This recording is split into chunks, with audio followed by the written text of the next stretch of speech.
Hello, and thank you for joining us again at Voice of Rohingya Radio. We are a registered nonprofit coming to you from the state of Oregon in the United States of America. I would like to take some time to thank all of our listeners who allow this program to continue providing the latest news through our exclusive interviews, reports from inside the border, and reputable sources from around the world. If you would like to stay up to date with our program, you can find our weekly broadcasts every Sunday night at 6 p.m. Pacific online at youtube.com/VOR radio, or you can join our page on Facebook to find more information on our activities and past programs. It is November 2nd, 2014. For Voice of Rohingya Radio, I am your host, Zach Taylor.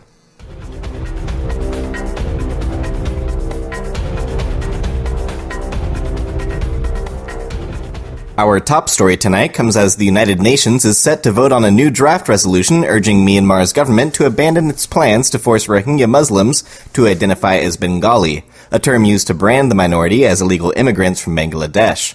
The resolution obtained by the Associated Press news agency also urges Myanmar to grant the largely stateless Rohingya access to full citizenship. But rights group Burma Campaign UK told the Andalu agency on Saturday that the resolution would be ignored by the government. Almost every General Assembly resolution on Burma in the past decade has called for action on the Rohingya, and the Burmese government has not only ignored these calls, but stepped up repression. Mark Farmer, director of the rights group, told the AA, "The Burmese government knows full well that the EU, which drafted this resolution, is just going through the motions, and they can continue to defy these resolutions without facing any consequences." The resolution expresses serious concern about the Rohingya status. It calls on the government to allow freedom of movement and equal access to full citizenship for the Rohingya minority, and to allow self-identification. Myanmar's plan worries some in the Muslim world, and the Organization for Islamic Cooperation pushed for strong language in the resolution. This week, Myanmar's ambassador to the United Nations, Tim Kya, told the General Assembly's Human Rights Committee that his country is not targeting religion. He warned that insisting on the right to self-identification will only impose obstacles to finding a lasting solution to the ethnic tensions. Mr. Nambiar, the UN Secretary-General's special advisor on Myanmar, told the Associated Press this week that Myanmar's government is facing increasing pressure to allow the Rohingya to identify as something other than Rohingya or Bengali. But Nambiar said, in the immediate future, the government says that that's not possible. After a visit to Rakhine, the UN Special Rapporteur on Human Rights, Yang Hee Lee, stated July 26 during a press conference at Yangon International Airport that she was repeatedly told not to use the term Rohingya, as this was not recognized by the government. But she countered that the rights of minorities to self-identify is related to the obligations of state to ensure non-discrimination against individuals and groups. The Associated Press added that the Rohingya have ironically seen their lot worsen under President Thein Sein's government, as new freedoms have emboldened Buddhist extremists. Amnesty International has also urged the United Nations General Assembly resolution to address backtracking on human rights in the country, saying that the government has failed to bring an end to ongoing violence based on national, racial, and religious hatred by Buddhist nationalist groups despite new violent incidents.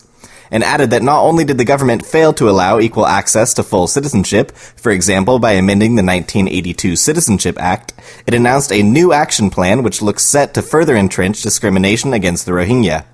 The government also excluded Rohingya who refused to identify themselves as Bengali from the national census, a clear violation of the right to self-identification. 4 laws introduced by President Thein Sein in the parliament relating to converting to another religion, getting married among different faiths, monogamous marriage, and keeping balance on the birth rate will also likely further entrench discrimination against the Rohingya. Repeated calls in previous UNGA resolutions to end impunity and take steps towards the establishment of an independent and effective judiciary remain unanswered.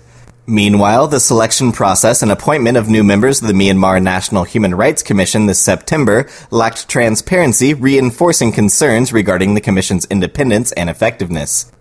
The statement said that in light of the deteriorating human rights situation in Myanmar in 2014 and the failure of the government to implement or make progress on barely any of the 2013 UNGA recommendations, Amnesty International is calling on the UNGA to adopt a strong resolution on the situation of human rights in Myanmar at its 69th session, and clearly outline its expectations with regard to much-needed further human rights reforms in the country. In addressing the many ongoing human rights concerns that persist in the country, Amnesty International said that they believe a UNGA resolution can positively influence the human rights situation in Myanmar. and assist the Myanmar government to deliver on its promises to improve protection of and respect for human rights. In other news, the leaked government action plan on the crisis in Myanmar's western Rakhine state suggests further ethical dilemmas for aid groups on the ground. If implemented, proposals outlined in the draft of Rakhine State Action Plan could require humanitarian organizations to compromise on core principles and even provide support for policies of entrenched segregation in the country. A recent report by the International Crisis Group noted how elements of the plan have provoked major concerns, prompting the UN and donor governments to write a joint letter to the authorities. The major difficulty lies in proposals that could push aid groups working in Rakhine to support policies or actions that are at odds with core humanitarian principles on international standards and deny people's basic human rights. According to the draft plan, those who refuse to be registered as Bengali out of principle or fear that this opens them to future classification as Bangladeshi immigrants, or who cannot provide sufficient documentation to prove their citizenship, would be held in temporary camps for illegal aliens with a view to resettle them in another country. The document names the UN Refugee Agency as a partner to resettle the illegal aliens elsewhere, which the UNHCR has flatly refused to do. Globally, resettlement is one of the durable solutions the UNHCR pursues for recognized refugees who have fled persecution and conflict across international borders, Medea Savary, a spokeswoman for the UNHCR, explained to DevEx. But as the Rohingya do not fall into this category, resettlement is not considered as an option for these people by UNHCR in this context. Some aid workers privately aired the worry that existing camps for internally displaced people would simply be recategorized as containment camps, making agencies working in those camps de facto complicit in detention. Several foreign aid groups have already come under fire from critics who argue that international NGOs are supporting government policies of segregation by delivering assistance in the camps, where IDPs are forbidden to leave, even to seek work. One possibly positive development is that the government has expressed willingness to change some components of the action plan, particularly that involving camps, but the changes may likely be superficial and only involve revising terminology. In the old action plan, we put all the people in the camps, Maung Maung On, chief minister for Rakhine State, told the Channel News Asia yesterday, adding that the government will change the plan and build villages following international law. We will not use the word camps. That will be changed in the action plan. You are listening to Voice of Rohingya Radio.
Thank you again for listening to Voice of Rohingya Radio, a registered non-profit out of Oregon in the United States of America, bringing you up-to-date news on the Rohingya people of Myanmar.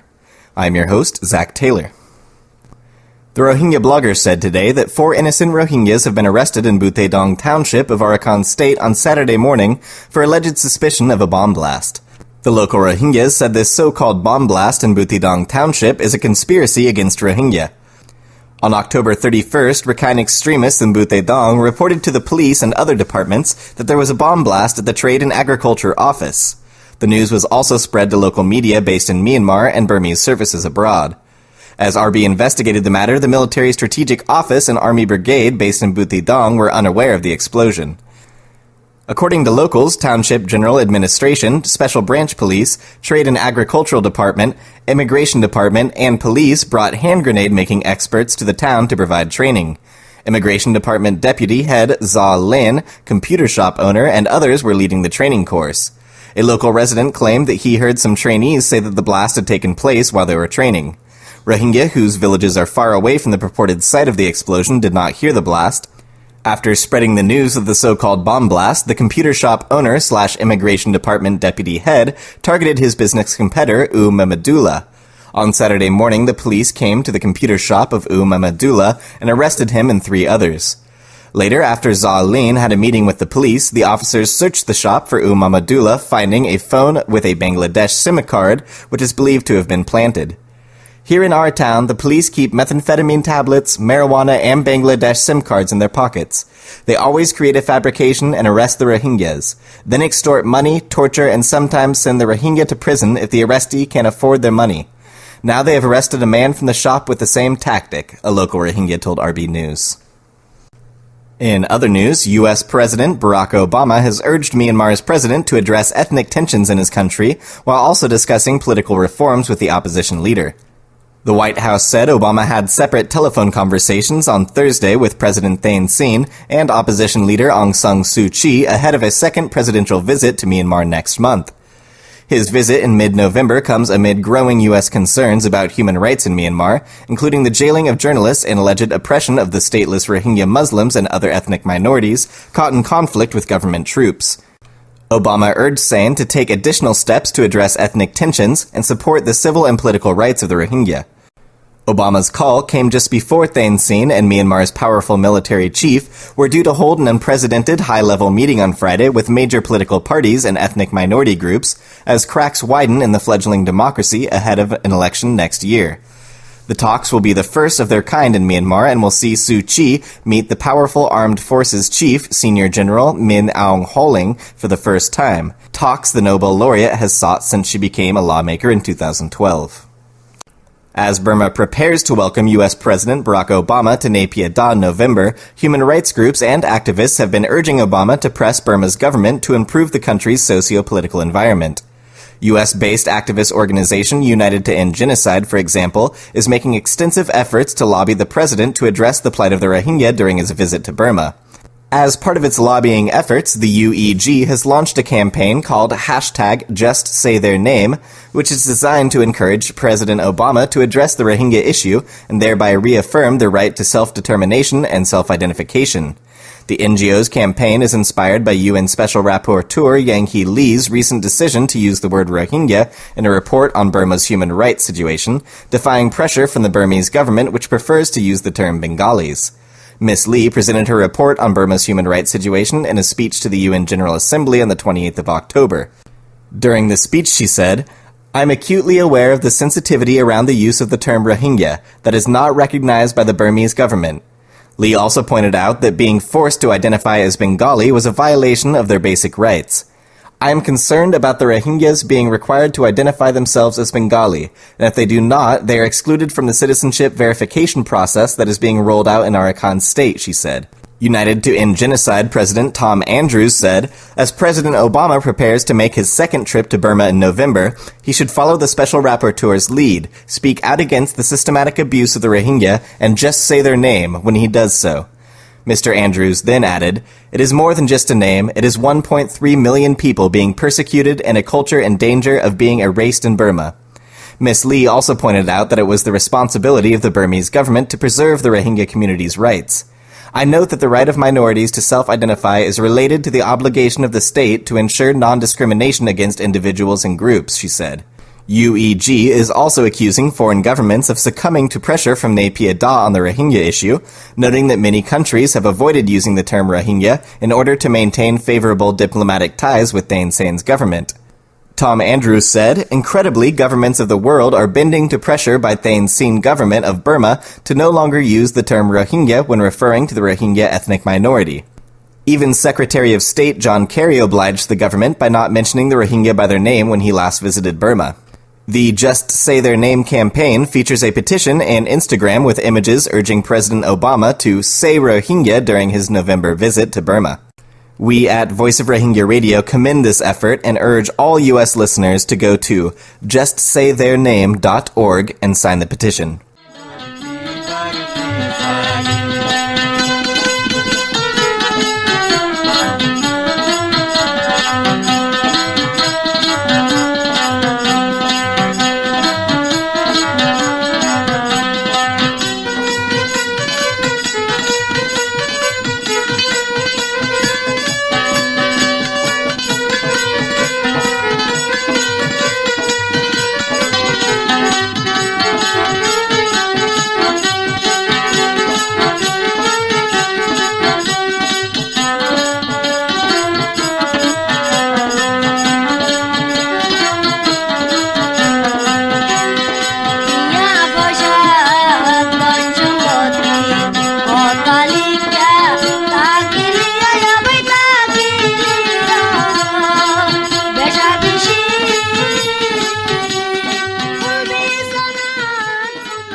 Thanks again for listening to Voice of Rohingya Radio, a weekly news program bringing you up-to-date information about the Rohingya people in Myanmar.